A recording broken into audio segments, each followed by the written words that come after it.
It is good to be back in Pennsylvania. What beautiful weather we got here, a little Indian summer. You know, I know the president spent some time in Erie last night, and apparently he complained about having to travel here. Then he cut the event short, poor guy. I don't feel that way. I love coming to Pennsylvania.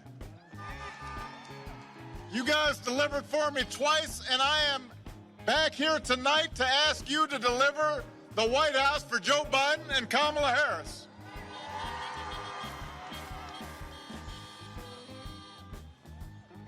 I want to thank Mr. Philadelphia, Charlie Mack, his daughter, India Marie.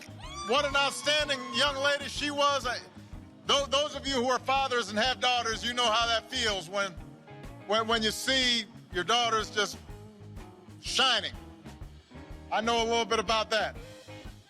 And it was great to see Representatives Brendan Boyle, Mary Gay Scanlon, Governor Tom Wolf, Attorney General Josh Shapiro, Mayor Jim Kenney.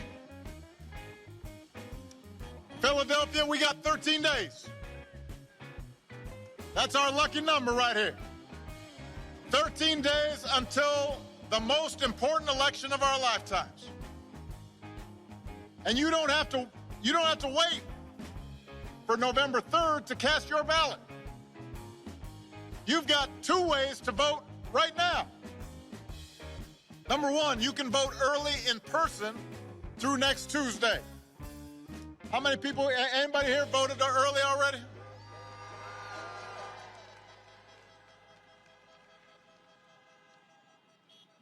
If you haven't, just go to iwillvote.com/PA and find out where you can vote early.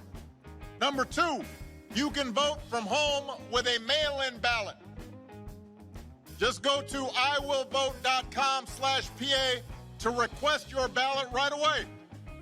And before you send it back, Pennsylvania's got this thing where you've got to use both envelopes.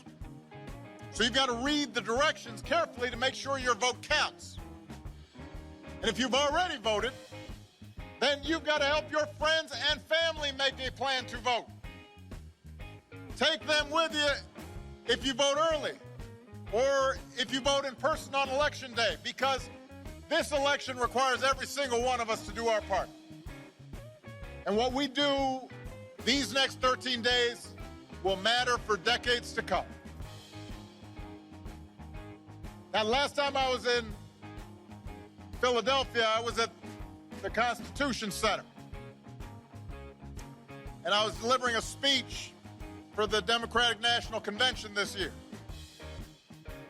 And I said during that speech, I've sat in the Oval Office with both of the men who are running for president. And they are very different people. I explained that I never thought Donald Trump would embrace my vision or continue my policies, but I did hope, for the sake of the country, that he might show some interest in taking the job seriously. But it hasn't happened. He hasn't shown any interest in doing the work or helping anybody but himself and his friends or treating the presidency like a reality show that he can use to get attention. And by the way, even then, his TV ratings are down. So you know that upsets him.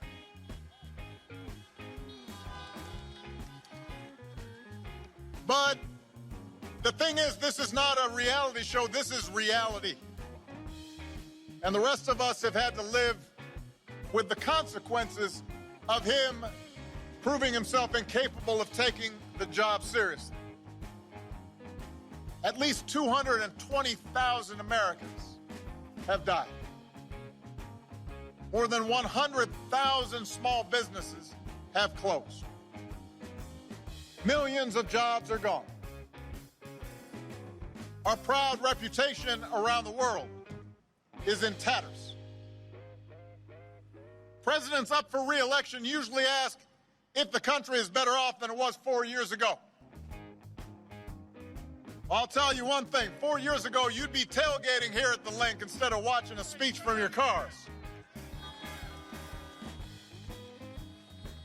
The only people truly better off than they were 4 years ago are the billionaires who got his tax cuts.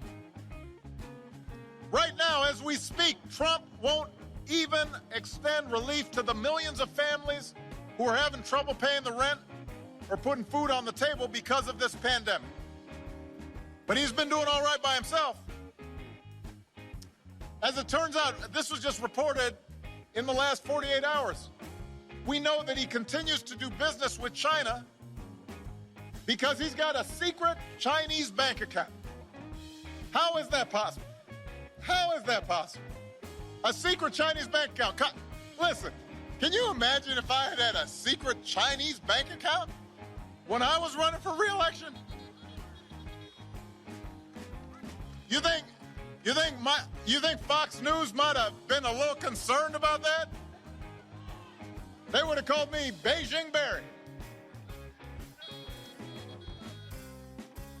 It is not a great idea to have a president who owes a bunch of money to people overseas. That's not a good idea. I mean, of the taxes Donald Trump pays, he may be sending more to foreign governments than he pays in the United States. His first year in the White House, he only paid $750 in federal income tax. Listen, my first job was at a Baskin Robbins when I was 15 years old. I think I might have paid more taxes that year working at a dispensing ice cream.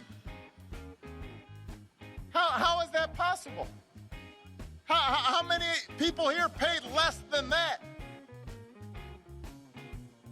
It's possible, just possible now, that if you are living high on the hog and you only pay $750 in taxes, that maybe, just maybe, he might not know what working people are going through here in Pennsylvania.